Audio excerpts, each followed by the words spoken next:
வணக்கம், நான் Aishwarya. Indian polity chapter wise discussion through Laxmikanth text book 6th edition பார்த்துட்டு இருக்கோம். ஸோ இன்னைக்கு இன்டிகிரேஷன் ஆஃப் பிரின்ஸ்லி ஸ்டேட்ஸ் அப்படின்ற டாபிக் டிஸ்கஸ் பண்ண போகிறோம். ஸோ நிறைய விதமான டாபிக்ஸ் பார்த்துருக்கோம். நியர்லி மோர் தென் 70 வீடியோஸ் பார்த்துருக்கோம்.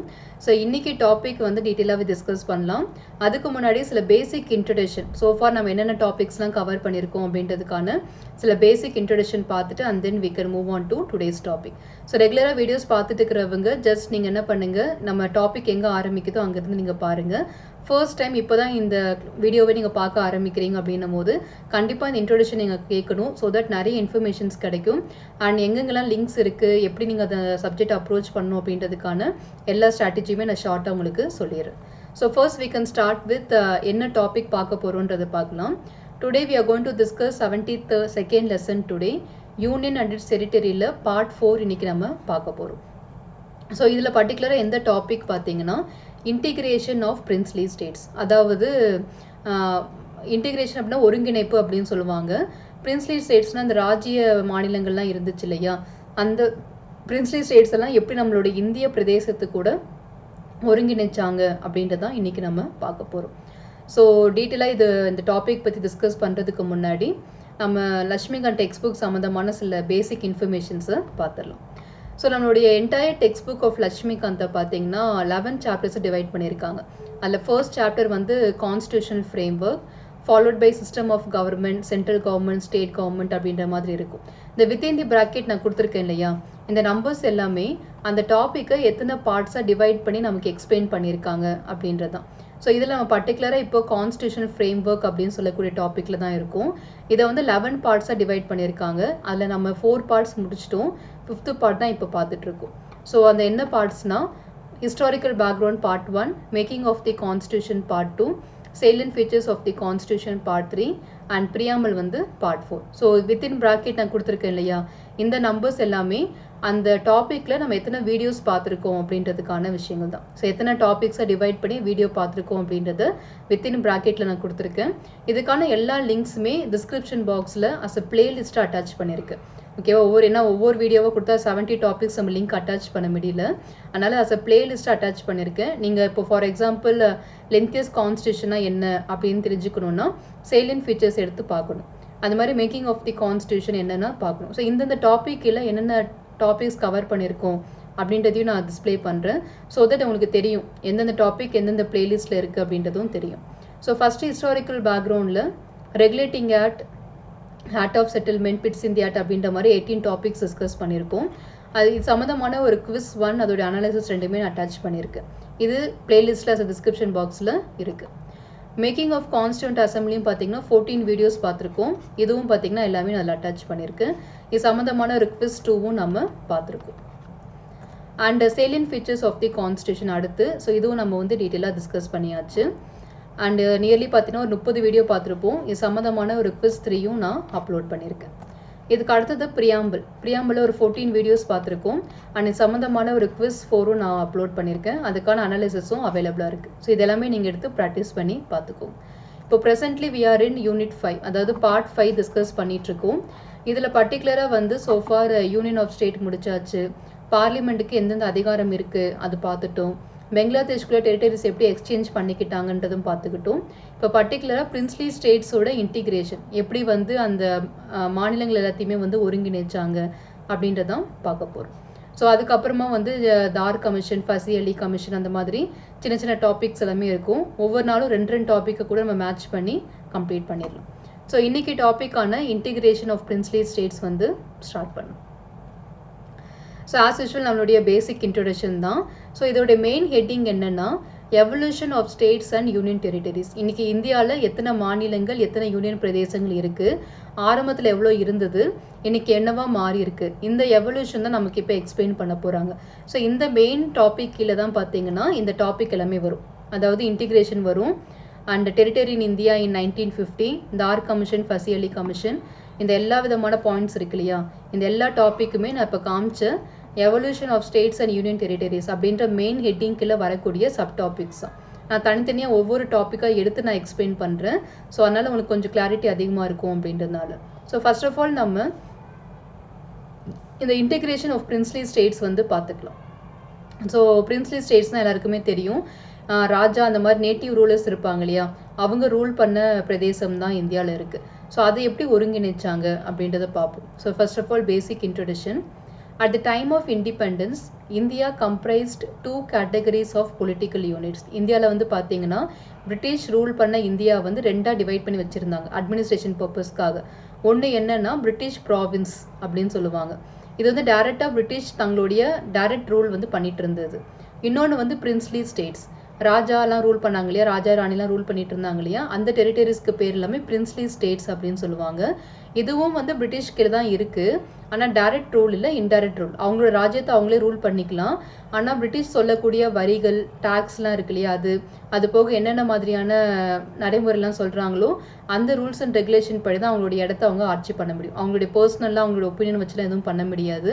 ஆனால் அந்த பிரின்ஸ்லி பிளேஸை தாண்டி அவங்களுடைய இடத்த தாண்டி அவங்க வெளியில் எதுவுமே போய் ஆக்கிரமிக்கவும் முடியாது. ஸோ அந்த மாதிரி ஒரு கட்டுப்பாட்டில் வச்சுருந்தாங்க. உள்நாட்டு விவகாரத்தில் இங்கே பார்த்துக்கோங்க, உங்களை சுற்றி இருக்கக்கூடிய எல்லாத்தையும் நாங்கள் பார்த்துக்குறோம் அப்படின்ற மாதிரியான ஒரு உடன்படிக்கை.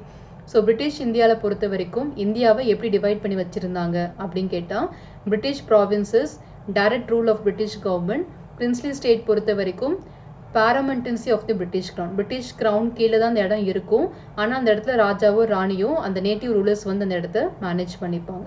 பர்டிகுலராக இன்றைக்கி இந்த டாப்பிக்கில் இந்த பிரின்ஸ்லி ஸ்டேட்ஸ் இருக்காங்க இல்லையா, இவங்க எல்லாரும் 1947க்கு அப்புறமா நமக்கு இண்டிபெண்டன்ஸ் அனௌன்ஸ் பண்ணும்போது இவங்க எப்படி நம்ம இந்தியா கூட ஜாயின் பண்ணாங்க அப்படின்ட்டு தான் பார்க்க போகிறோம்.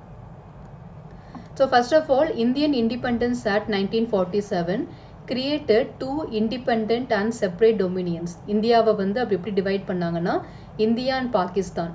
ஹிந்து பீப்புள் எல்லாருமே இந்தியாவாகவும் முஸ்லீம் பீப்புள் எல்லாருமே பாகிஸ்தானாகவும் பிரித்தாங்க. So Indian independence act 1947 created 2 independent, 2 சுதந்திரமான நாடுகளை உருவாக்குனாங்க, இந்தியா அண்ட் பாகிஸ்தான். அப்போது இந்த பிரின்ஸ்லி ஸ்டேட்ஸ் இருக்காங்க இல்லையா, ஏன்னா பிரிட்டிஷ் ப்ராவின்சஸ் பொறுத்த வரைக்கும் அந்தந்த இடங்களுக்கு ஏற்ற மாதிரி இந்தியாவும் பாகிஸ்தானாவும் ஸ்ப்ளிட் ஆயிட்டாங்க, பிரச்சனை இல்லை.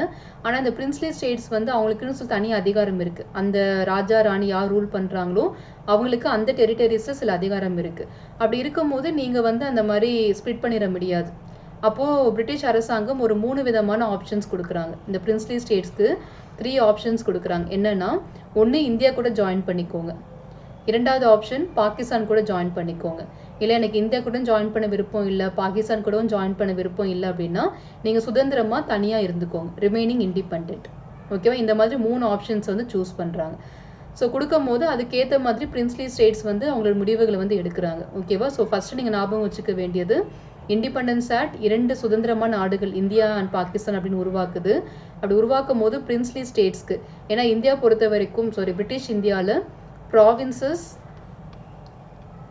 அண்ட் பிரின்ஸ்லி ஸ்டேட்ஸ் இப்படி தான் 2 டிவிஷன்ஸ் இருக்குது.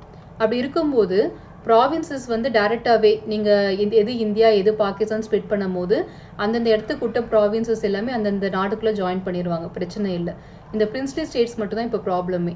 அப்போ இவங்களுக்கு வந்து ஒரு 3 ஆப்ஷன்ஸ் தராங்க. ஒன்று இந்தியா கூட ஜாயின் பண்ணிக்கோங்க, அப்படி இல்லைன்னா பாகிஸ்தான் கூட ஜாயின் பண்ணிக்கோங்க, அப்படி இல்லைன்னா இண்டிபெண்ட்டாக இருந்துக்கோங்க. இந்த 3 ஆப்ஷன்ஸில் பிரின்ஸ்லி ஸ்டேட்ஸ் எந்த ஆப்ஷன்ஸை சூஸ் பண்ணாங்க அப்படின்றத பார்க்க போகிறோம். சிலர் வந்து பார்த்தீங்கன்னா இந்தியா கூட ஜாயின் பண்ணிக்கிறாங்க, பாகிஸ்தான் கூட ஜாயின் பண்ணிக்கிறாங்க. நிறைய நபர்கள் வந்து இந்தியா கூட தான் ஜாயின் பண்ணிக்கிறாங்க. Of the 552 princely states situated within the geographical boundaries of India, அதாவது இதுதான் இந்தியா அப்படி நமக்கு வந்து ஒரு மேப் ட்ரா பண்ணுறாங்க இல்லையா. ஃபார் எக்ஸாம்பிள் நான் காமிக்கிறேன். ஸோ இது வந்து ஜஸ்ட் ஒரு இந்தியா மாதிரி அசியூம் பண்ணிக்கோங்க. இதுதான் இந்தியா அப்படின்னு சொல்லிட்டு நமக்கு வந்து ஒரு மேப் ட்ரா பண்ணி கொடுக்குறாங்கல்ல. இந்த ஜாகிரபிக்கல் ரீஜனுக்குள்ளே எங்கெல்லாம் பிரின்ஸ்லி ஸ்டேட்ஸ் இருக்காங்களோ, எங்கெல்லாம் வந்து இந்த மாதிரி நேட்டிவ் ரூலர்ஸ் ரூல் பண்ணுறாங்களோ அது வந்து டோட்டலாக 552 பிளேசஸாக இருக்குது. 552 சமஸ்தானங்களாக பிரிஞ்சு இருக்குது. அண்ட் பாகிஸ்தான் ஏரியாவில் இருக்கக்கூடிய பிரின்ஸ்லி ஸ்டேட்ஸ் எல்லாமே பாகிஸ்தான் கூட ஜாயின் பண்ணிக்கிட்டாங்க. ஈஸ்ட் பாகிஸ்தான் அப்படின்னு சொல்லக்கூடிய ப்ரெசென்ட் டே பெங்களாதேஷில் இருக்கக்கூடியது எல்லாமே பாகிஸ்தான் கூட ஜாயின் பண்ணிட்டாங்க. ஸோ இந்தியா எல்லைக்குள்ளே இருக்கக்கூடிய 552 பிரின்ஸ்லி ஸ்டேட்ஸில் 549 பேர் வந்து நாங்கள் இந்தியா கூட ஜாயின் பண்ணிக்கிறோம் அப்படின்ற முடிவு எடுத்துட்டாங்க. மற்ற 3 பேர் வந்து ஜாயின் பண்ண விருப்பம் தெரிவிக்கல, தனியாக நாங்கள் இருக்க போகிறோம் அப்படின்ற மாதிரி சொல்கிறாங்க. அது யாருன்னு பார்த்தீங்கன்னா ஹைதராபாத், ஜுனகார்க் அண்ட் காஷ்மீர். இந்த 3 பேருமே வந்து நாங்கள் இண்டிபெண்ட்டாக இருந்துக்க போகிறோம், நாங்கள் இந்தியா கூட ஜாயின் பண்ண மாட்டோம் அப்படின்னு சொல்லிட்டாங்க. இதில் என்ன பிரச்சனைனா, ஏதாவது ஒரு ஓரமாக இருந்தால் கூட பிரச்சனை இல்லை, கார்னரில் இந்த இடத்துல இருக்காங்கன்னா சரி போங்க விட்டுறலாம் அப்படின்னு விட்டு கொடுத்துடலாம். நடுவில் இருப்பாங்க. ஹைதராபாத்தும் சரி, ஜுனாகருக்கும் சரி, சென்ட்ரல் இந்தியா இந்த பிளேசஸில் இருக்கிறதுனால நம்மளால் அப்படி இண்டிபெண்ட்டாக விட முடியல. ஏன்னா எல்லாத்துலேயுமே பிரச்சனை வரும். அவங்க வெளியில் போகும்போது அவங்க அந்த லேண்ட், அதுவும் ஹைதராபாத்லாம் பார்த்தீங்கன்னா லேண்ட் லாக்டு ஸ்டேட்டு, சுற்றி ஃபுல்லாகவே இந்தியாவோட நிலங்கள் இருக்கும் போது அவங்க மட்டும் இப்படி இண்டிபெண்ட்டாக இருக்க முடியும்? பாசிபிள் இல்லை. நாளைக்கு நிறைய விதமான பிரச்சனைகள் வந்து வர்றதுக்கு காரணமாயிரும். அப்போ என்ன பண்ணலாம் அப்படின்னு யோசிக்கும் போது பேச்சுவார்த்தை பண்ணுறாங்க. சிலர் வந்து அக்ரிமெண்ட் மூலிமா சைன் பண்ணிக்கிறாங்க. ஸோ அதை நம்ம பின்னாடி பார்க்கலாம் எப்படி 3 பேரும் ஜாயின் பண்ணாங்க அப்படின்றது. ஸோ ஃபர்ஸ்ட் நீங்கள் தெரிஞ்சுக்க வேண்டியது, இந்தியாவில் 552 சமஸ்தானங்களாக இருக்கிறதுல 549 பேர் இந்தியா கூட சேர்ந்துக்கிறாங்க. இந்த 549 மெம்பர்ஸையுமே இந்தியா கூட சேர வச்சது யார் அப்படின்னு பார்த்தீங்கன்னா பட்டேல் தான். அயன் மேன் ஆஃப் இந்தியா அப்படின்னு சொல்லக்கூடிய சர்தார் வல்லபாய் பட்டேல் தான் இந்த 549 ப்ராவின்சஸும் இந்தியா கூட மர்ஜ் பண்ணுறதுக்கு செயல்பட்டிருப்பாரு. ஸோ ரொம்ப ரொம்ப இம்பார்ட்டண்டான பர்சன். அதனால தான் அவருக்கு அயன் மேன் ஆஃப் இந்தியா அப்படின்ற பேரே வந்துச்சு. ஸோ இந்த ஹைதராபாத், ஜுனாகத் அண்ட் காஷ்மீரை எப்படி இந்தியா கூட மர்ஜ் பண்ணாங்க அப்படின்றத பார்ப்போம். However, in course of time, there were also integrated with India by means of certain actions. Hyderabad பொறுத்த வரைக்கும் போலீஸ் ஆக்ஷன், அதாவது மிலிட்ரி ஃபோர்ஸை அனுப்பி அவங்களை டிஃபீட் பண்ணி தான் இந்தியா கூட ஜாயின் பண்ண வச்சாங்க. ஏன்னா அவங்க வேறு எதுக்குமே சரிப்பட்டு வர மாட்டாங்க. அதனால் பேசாமல் போலீஸ் ஆக்ஷன் மூலியமாகவே கொண்டு வந்துடலாம் அப்படின்னு சொல்லி ஹைதராபாத்தை அப்படி கொண்டு வந்தாச்சு. ஜுனாகத் அப்படின்ற இடம் இருக்கு இல்லையா, அவங்கள வந்து ரெஃபரண்டம் அப்படின்னா வாக்கெடுப்பு அப்படின்னு சொல்லுவாங்க. அந்த மக்கள்கிட்ட வந்து வாக்கெடுப்பு எடுத்து, ஸோ உங்களுக்கு யார் கூட சேரணும்னு விருப்பம் இருக்குன்னு கேட்டு இந்தியா கூட தான் சேரணும்னு விருப்பம் அதிகமாக தெரிவித்ததுனால அந்த பிரின்ஸ்லி ரூலரை வந்து நேட்டிவ் ரூலரில் டிஃபீட் பண்ணி ஜுனாகத் அப்படின்ற இடத்த இந்தியா கூட மர்ஜ் பண்ணிட்டாங்க. காஷ்மீர் அப்படின்றது வந்து ராஜா ஹரி சிங் அப்படின்றவர் ரூல் பண்ணிட்டு இருந்தார். அவர் என்ன பண்ணாங்கன்னா இணைப்பு ஒப்பந்தம், இன்ஸ்ட்ருமெண்ட் ஆஃப் அசஷன் அப்படின்ற மாதிரி ஒரு இணைப்பு ஒப்பந்தத்தை ஏற்படுத்தி, ஏன்னா காஷ்மீர் பொறுத்த வரைக்கும் கான்ட்ரவர்ஷியலான பிளேஸ், பாகிஸ்தானுக்கும் இந்தியாவுக்கும் பவுண்டரியாக இருக்கக்கூடிய இடம் அது. நம்ம ஏதாவது கொஞ்சம் வீம்பு பண்ணோம் அப்படின்னா அவங்க போய் பாகிஸ்தான் கூட சேர்றதுக்கு அதிக வாய்ப்பு இருக்குது. ஆனால் ஆக்சுவலாக காஷ்மீருக்கு வந்து பாகிஸ்தான் கூட சேர்றதுக்கு விருப்பமே இல்லை. அவனுக்கு இண்டிபெண்ட்டாக இருக்கணும்னு தான் விருப்பம். ஆனால் இண்டிபெண்ட்டாக இருந்தால் எப்போ வேணாலும் படையெடுப்பு நடத்தப்படும், நம்மளை வந்து யாராவது டிஃபீட் பண்ணிடுவாங்க அப்படின்ற பயம் இருக்கிறதுனால பேசாமல் நம்ம இந்தியா கூடவாவது நம்ம சேர்ந்து இருக்கலாம் பாதுகாப்புக்காக அப்படின்னு நினைக்கிறாங்க. அதனால இணைப்பு ஒப்பந்தம் அப்படின்ற மாதிரி சைன் பண்ணுறாங்க. காஷ்மீர் வந்து 100% இந்தியாவுக்கு சொந்தம் இல்லை, பார்ஷில் தான் இந்தியாவுக்கு சொந்தம். நாளைக்கு ஏதாவது ஒரு நாடுக்குள்ளே நான் சேர போகிறேன், நான் தனியாக இருக்க மாட்டேன், நான் நாட்டு கூட சேர போகிறேன் அப்படின்னு ஒரு ஐடியா இருக்குது அப்படின்னா கண்டிப்பாக இந்தியா கூட தான் சேரணும் அப்படின்ற ஒரு கண்டிஷனில் இணைப்பு ஒப்பந்தம் அப்படின்ற மாதிரி சைன் பண்ணி காஷ்மீரை இந்தியா கூட இணைக்கிறாங்க. அதனால தான் இப்போ நமக்கு இந்த யூனியன் டெரிட்டரியாக மாற்றுறதுக்கு முன்னாடி காஷ்மீரில் பொறுத்த வரைக்கும் அவங்களுக்குன்னு தனியாக ஃப்ளாக் இருந்துச்சு, அவங்களுக்குன்னு தனியாக கான்ஸ்டியூஷன் இருந்துச்சு, அந்த ஸ்டேட்டுக்கு பொறுத்த வரைக்கும் தனியாக குடியுரிமை இருந்துச்சு. டபுள் சிட்டிசன்ஷிப் சொல்லுவாங்க. காஷ்மீர் இருக்கிற மக்களுக்கு வந்து இந்திய குடியுரிமையும் இருந்தது அண்ட் காஷ்மீர் சிட்டிசன் அப்படின்ற இன்னொரு குடியுரிமையும் இருந்துச்சு. இந்த மாதிரியான எக்ஸ்ட்ரா ப்ரொவிஷன்ஸ் எல்லாமே ஜம்மு அண்ட் காஷ்மீருக்கு இருந்தது. இப்போ அவங்கள நம்ம யூடியாக மாற்றினது மூலியமாக இது எல்லாமே கேன்சல் ஆயிடுச்சு. இது எல்லாமே பின்னாடி நம்ம பார்க்கலாம். ஸோ ஜஸ்ட் நீங்கள் என்ன பண்ணுங்கள், ஹைதராபாத் எப்படி ஜாயின் பண்ணாங்கன்னா பை போலீஸ் ஆக்ஷன், ஜுனாகத் அப்படின்றது வாக்கெடுப்பு ரெஃபரண்டம் மூலயமா, காஷ்மீர் அப்படின்றது இணைப்பு ஒப்பந்தம் இன்ஸ்ட்ருமெண்ட் ஆஃப் அசஷன் மூலயமா இந்தியா கூட சேர்க்குறாங்க. இப்படி தான் இந்தியா கூட இந்த 3 பிரின்ஸ்லி ஸ்டேட்ஸும் ஜாயின் ஆச்சு. மற்றவங்க எல்லாருமே பீஸ்ஃபுல்லாகவே இந்தியா கூட ஜாயின் பண்ணிட்டாங்க. ஸோ அதுக்கப்புறமா அடுத்து நம்ம பார்க்க போகிறது இந்த பார்ட் ABCD, இப்படிப்பட்ட இந்த 5 ஸ்டேட்ஸ் இருக்கு இல்லையா, அவங்கள பற்றி நம்ம பார்க்க போகிறோம். In 1950, the constitution contained a 4-fold classification of the states and territories of the Indian Union. அது என்னன்னு பார்த்தீங்கன்னா part A, part B, part C and part D territories. இதில் வந்து பார்த்தீங்கன்னா இவங்க எல்லாருமே சேர்ந்து டோட்டலாக 29 நம்பர் வருவாங்க. இதுதான் வந்து நம்மளுடைய பார்ட் 7 இருக்கு இல்லையா, இந்திய அரசியலமைப்புடைய 7வது பகுதியில் இந்த ஸ்டேட்டோடைய டிஸ்கிரிப்ஷன்ஸ் எல்லாமே இருக்கும். Part A, part B, part C, part D அப்படின்ற மாதிரி கொடுத்துருப்பாங்க. அப்படி என்னதான் இந்த இதில் இருந்துச்சுன்றது பார்ப்போம். டோட்டலாக எல்லாமே சேர்க்கும் போது நமக்கு 29 வரும். இதில் வந்து 9 டெரிட்டரிஸ் இருந்துச்சு, இதில் 9 இருந்தது, இதில் 10 இருந்துச்சு, இதில் 1 இருந்துச்சு. ஸோ பார்ட் ஏல பொறுத்த வரைக்கும் பிரிட்டிஷோடைய ப்ராவின்சஸ் நம்ம பார்த்தோம் இல்லையா, பிரிட்டிஷ் ப்ராவின்சஸ். பார்ட் பியில் வந்து பிரின்ஸ்லி ஸ்டேட்ஸ், இப்போ இந்த பிரிஞ்சு இருந்தாங்களே 552 பேர், அவங்க பார்ட் பியில் வருவாங்க. பார்ட் சில பொறுத்த வரைக்கும் சீஃப் கமிஷனர் ப்ராவின்சஸ் அந்த இடங்கள். பார்ட் டியில் அந்தமான நிக்கோபார் மட்டும் வரும். ஓகேவா. பின்னாடி நம்ம வந்து இந்தியாவை லிங்குவிஸ்டிக் பேசிஸில் மாநிலங்களை உருவாக்க ஆரம்பித்ததுக்கு அப்புறமா இந்த கிளாசிஃபிகேஷன் நமக்கு தேவைப்படலை. அதனால தான் பார்ட் 7 நம்ம ரிப்பீல் பண்ணிட்டோம். 1956 ஸ்டேட் ரீஆர்கனைசேஷன் ஆக்ட் பாஸ் பண்ண உடனே பார்ட் 7 நம்ம ரிப்பீல் பண்ணதுக்கு காரணம் இதுதான். ஸோ பார்ட் ஏ பாருங்க, கம்ப்ரிஸ்ட் ஆஃப் 9 erstwhile கவர்னர் ப்ராவின்சஸ். ஓகேவா, பிரிட்டிஷ் ப்ராவின்சஸ் எல்லாமே வந்து கவர்னர் மூலியமாக தான் ரூல் பண்ணிட்டு இருந்தாங்க. ஸோ அதனால் அதுக்கு பேர் வந்து கவர்னர் ப்ராவின்சஸ். இதில் டோட்டலாக வந்து 9 இருந்துச்சு. பார்ட் பி பொறுத்த வரைக்கும் 9 பிரின்ஸ்லி ஸ்டேட்ஸ். ஓகேவா, 9 பிரின்ஸ்லி ஸ்டேட்ஸாக இருந்துச்சு. பின்னாடி தான் நமக்கு இண்டிபெண்ட் ஆனதுக்கு அப்புறமா தான் அது 552 பகுதியாக வந்து சின்ன சின்னதாக ஸ்ப்ளிட் ஆகிட்டாங்க.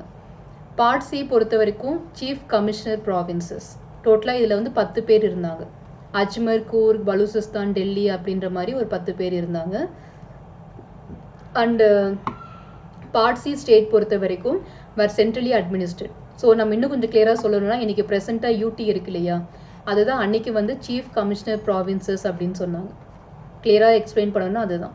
இன்றைக்கி நம்ம எப்படி யூடியை நம்ம பார்க்குறோமோ அந்த மாதிரி பிரிட்டிஷ் டைமில் சீஃப் கமிஷனர் ப்ராவின்சஸ் அப்படின்றது டேரெக்டாக பிரிட்டிஷோட கண்ட்ரோலில் ரூல் பண்ணக்கூடிய இடங்கள். ஸோ அது டோட்டலாக வந்து 10 இடங்கள் இருந்தது.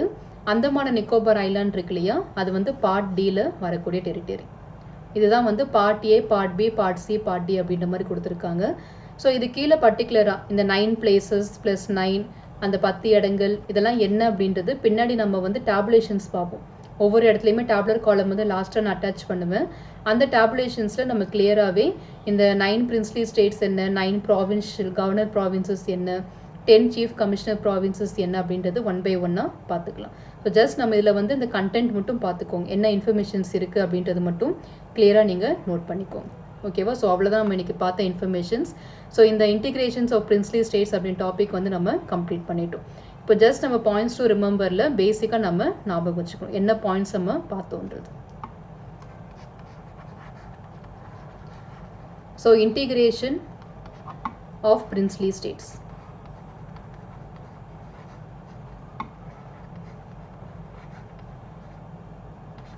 ஸோ ஃபஸ்ட்டு பாயிண்ட் என்னென்னா, 1947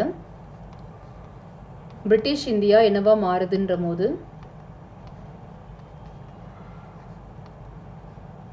இந்தியா அண்ட் பாகிஸ்தான் அப்படின்ற மாதிரி 2 இண்டிபெண்ட் டொமைன் இந்தியா கண்ட்ரியாக வந்து மாறுறாங்க. அப்போ பிரிட்டிஷ் இந்தியாவில் பொறுத்த வரைக்கும் எப்படி ரூல் பண்ணிட்டு இருந்தாங்கன்னா, ப்ராவின்சஸ், கவர்னர் ப்ராவின்சஸ் அப்படின்ற மாதிரி ஒரு இடங்களும், இன்னொன்று வந்து பிரின்ஸ்லி ஸ்டேட்ஸ் அப்படின்ற மாதிரி 2 இடங்களாக வந்து பிரித்து தான் ரூல் பண்ணிட்டு இருக்காங்க. அதில் ஆட்டோமேட்டிக்காக அந்த ப்ராவின்சஸ் வந்து டைரெக்டாகவே அந்தந்த ஜாகிரபிக்கல் ரீஜன் என்னவா இருக்கோ அந்த இடத்து கூட ஜாயின் பண்ணி இந்தியா அண்ட் பாகிஸ்தானாக மாறிடுச்சு. ஆனால் இந்த பிரின்ஸ்லி ஸ்டேட்ஸ்க்கு மட்டும் என்ன ஆகுதுன்னா பிரச்சனை வருது. அப்போ உனக்கு 3 ஆப்ஷன்ஸ் கொடுக்குறாங்க. இந்தியா கூட ஒன்று மர்ஜ் பண்ணிக்கோங்க, இல்லைனா பாகிஸ்தான் கூட மர்ஜ் பண்ணிக்கோங்க, அப்படி இல்லைன்னா இண்டிபெண்ட்டாக இருந்துக்கோங்க. இந்த மாதிரி 3 ஆப்ஷனை வந்து பிரிட்டிஷ் கவர்மெண்ட் பிரின்ஸ்லி ஸ்டேட்ஸ்க்கு கொடுக்குறாங்க. இந்த 3 ஆப்ஷன்ஸில் எது வேணாலும் நீங்கள் சூஸ் பண்ணிக்கலாம் அப்படின்னு. அப்போ இந்தியாவுக்கு உட்பட்ட இடங்களில் வந்து பார்த்தீங்கன்னா பிரின்ஸ்லி ஸ்டேட்ஸாக இந்த மாதிரி சமஸ்தானங்களாக இருக்கிறது எத்தனை பேருன்னா 552 நபர்கள் ராஜ்யமாக வந்து ஸ்ப்ளிட் ஆகி இருக்கு. இதில் 549 மெம்பர்ஸ் இருக்காங்க இல்லையா, அவங்க வந்து இந்தியா கூட ஜாயின் பண்ணுறதுக்கு விருப்பம் தெரிவிச்சிட்டாங்க. 549 இந்தியா கூட ஜாயின் பண்ணிட்டாங்க. 3 பிளேசஸ் வந்து ரெஃப்யூஸ் பண்ணாங்க. அந்த 3 ரெஃப்யூஸ் பண்ணது யார் அப்படின்னு பார்க்கும்போது, ஒன்று ஹைதராபாத், இன்னொன்று வந்து Junagarh, and last one is Kashmir. இவங்க 3 பேருமே வந்து ஒத்துக்கல. ஹைதராபாத் பொறுத்த வரைக்கும் பார்த்தீங்கன்னா போலீஸ் ஆக்ஷன் மூலயமா ஒத்துக்க வச்சுக்கிட்டாங்க. ஓகே, பை போலீஸ் ஆக்ஷன் மூலயமா. அண்ட் ஜுனகார்க் பொறுத்த வரைக்கும் பை ரெஃபரண்டர் மூலயமா ஜாயின் பண்ணிட்டாங்க. அண்ட் இது வந்து இன்ஸ்ட்ருமெண்ட் ஆஃப் அசெஷன் அது மூலயமா ஜாயின் பண்ணுறாங்க. இதுதான் நடந்த விஷயங்கள். ஆனால் அது போக நமக்கு இந்தியாவை வந்து எப்படி டிவைட் பண்ணி கொடுத்துட்டு போனாங்கன்னா, part A, part B, part C and part D அப்படின்ற மாதிரி 4 விதமான விஷயங்களை உருவாக்குறாங்க. பார்ட் ஏல பொறுத்த வரைக்கும் இந்த பிரிட்டிஷ் ப்ராவின்சஸ் டோட்டலாக வந்து 9 மெம்பர்ஸ் வந்து அதில் இருப்பாங்க. அண்ட் இது பொறுத்த வரைக்கும் பிரின்ஸ்லி ஸ்டேட்ஸ், இதுலேயும் வந்து 9 ப்ராவின்சஸ் இருந்துச்சு. இதில் வந்து சீஃப் கமிஷனர் ப்ராவின்சஸ் அப்படின்றது இருந்துச்சு. இதில் டோட்டலாக 10 மெம்பர்ஸ் இருந்தாங்க. பார்ட் டி பொறுத்த வரைக்கும் அந்தமான் நிக்கோபார் 1. ஸோ டோட்டலாக சேர்ந்து நமக்கு 29 டிவிஷன்ஸாக இந்தியாவை டிவைட் பண்ணி கொடுத்துட்டு போனாங்க. இது எல்லாமே நம்மளுடைய பார்ட் 7ல், இந்திய அரசியலமைப்புடைய பார்ட் 7 1947 இப்படி தான் இருந்தது. 1956 தான் பார்த்தீங்கன்னா 14 ஸ்டேட்ஸ் அண்ட் 7 யூடிஸாக வந்து இந்தியாவை டிவைட் பண்ணுறாங்க. இதெல்லாமே பின்னாடி நம்ம பார்க்கலாம். ஸோ இன்றைக்கி நம்ம பார்த்த கண்டென்ட் இவ்வளவு தான். இன்டிகிரேஷன்ஸ் ஆஃப் பிரின்ஸ்லி ஸ்டேட்ஸில் நம்ம இன்றைக்கி பார்த்த கண்டென்ட் வந்து இது எல்லாத்தையுமே நம்ம டிஸ்கிரைப் பண்ணியிருக்கோம். ஓகேவா? ஸோ இந்த டாபிக் சம்மந்தமாக ஏதாவது சந்தேகம் இருந்துச்சுன்னா எனக்கு கமெண்ட்டில் தெரிவிங்க, நிச்சயமாக நான் கிளாரிஃபை பண்ணுறேன். நம்மளோட அடுத்த டாபிக் வந்து தார் commission and JVP committee. So இந்த மொழி வாரியங்களாக மாநிலம் பிரிக்கிறதுக்காக ஆஃப்டர் 1950 நிறைய விதமான ரயோட்ஸ்லாம் வருது. லிங்குவிஸ்டிக் பேஜஸில் தான் இந்தியாவை ஸ்ப்ளிட் பண்ணணும் அப்படின்னு சொல்லிட்டு, அப்படி பண்ணலாமா வேண்டாமா அப்படின்றத டிஸ்கஸ் பண்ணுறதுக்காக ஃபஸ்ட்டு தார் கமிஷனை உருவாக்குறாங்க. அதனுடைய ஒப்பீனியன் வந்து சரிப்பட்டு வரல அப்படின்னோடனே செகண்டாக ஜேவிபி கமிட்டியை நியமனம் பண்ணுறாங்க. இந்த கமிட்டியோட ரிப்போர்ட் என்ன அப்படின்றது எல்லாத்தையுமே நம்ம அடுத்த வீடியோ தொகுப்பில் பார்க்கலாம். ஸோ உங்களுடைய லட்சியங்கள் வெற்றியடைய வாழ்த்துக்கள். படிப்போம், பகிர்வோம், வெற்றியடைவோம். Let's crack it. நன்றிகள்.